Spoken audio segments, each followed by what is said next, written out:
Dans ce 5e numéro des 7L, nous vous faisons découvrir une figure incontournable de l'entrepreneuriat au Mali. Partie d'une petite unité de transformation, elle dirige aujourd'hui une véritable industrie. Son entreprise emploie plus de 50 personnes à temps plein et transforme chaque jour des tonnes de produits locaux. Il s'agit bien sûr de Mme Alimata Babadiara, directrice générale de Malimata. Au tout début, j'ai fait une formation universitaire en gestion à la FSJU. Donc j'ai une maîtrise en gestion. Après cette maîtrise, je me suis lancée dans l'entrepreneuriat. J'ai fait des petites formations en agroalimentaire. Donc je combine les deux, la gestion, le marketing et puis les normes de production, l'hygiène, ce qui fait avancer l'entreprise. Aujourd'hui, l'entreprise s'est agrandie. On emploie à peu près une 50aine de personnes. On a diversifié les produits.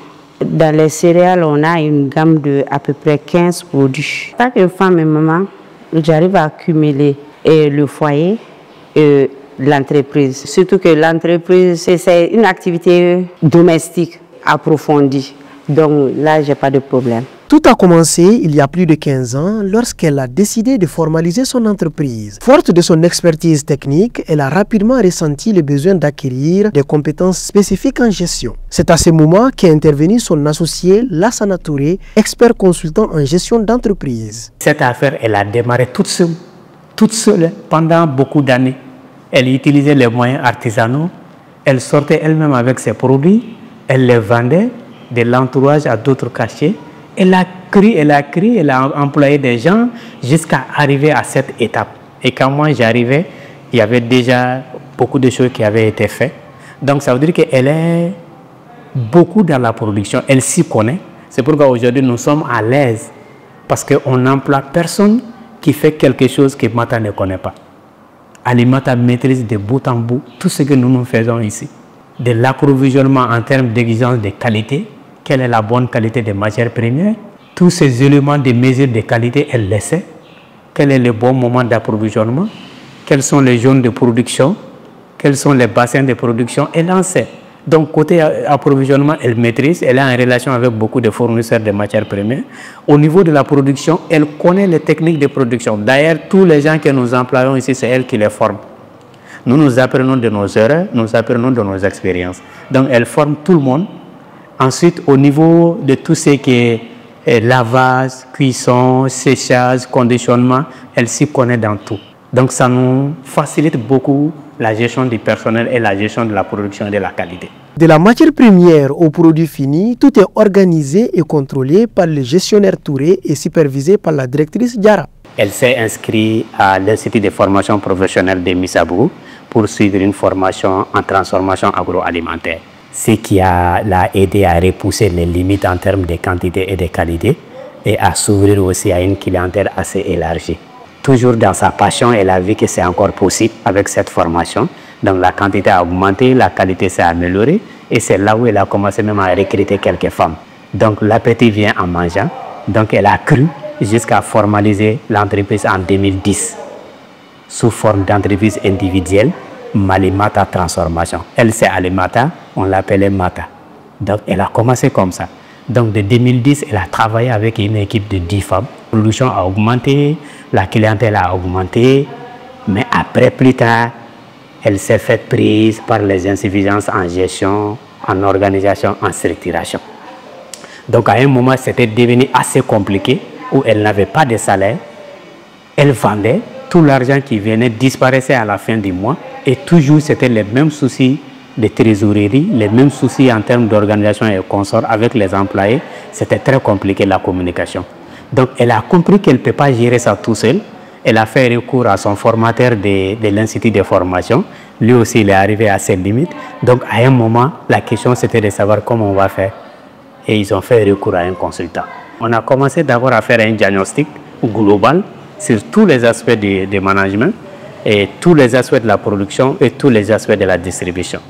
Donc cela nous a donné un plan d'accompagnement contenant des activités et échelonnées dans le temps. Donc on a signé un premier contrat d'accompagnement de 6 mois qui a été concluant au bout duquel tous les employés étaient salariés et il y avait des bénéfices à la fin de chaque. Donc aujourd'hui nous travaillons ensemble dans la société Elle s'occupe de tout ce qui est production et tout ce qui est qualité. Et moi, je m'occupe de tout ce qui est management de façon globale. L'unité a son propre modèle de fonctionnement qui n'a rien à envier à l'organisation des plus grandes usines du monde. Quand les matières premières arrivent, elles sont transportées par ce portail-là et stockées dans les magasins. Ça, c'est le magasin de stock des matières premières. Et une fois que les foniaux sont stockés dans ces magasins, on fait la pesée pour le groupe de lavage qui font le lavage dans cette aire.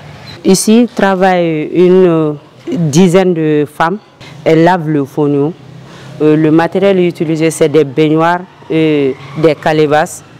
Après le lavage, le fonio est testé par une autre femme qui est chargée de la cuisson pour s'assurer qu'on a enlevé tout le sable et le fonio est bien propre.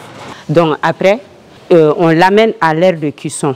Donc ici, c'est la cuisson du fonio. Là, les deux autres foyers sont occupés par la cuisson de Djouba.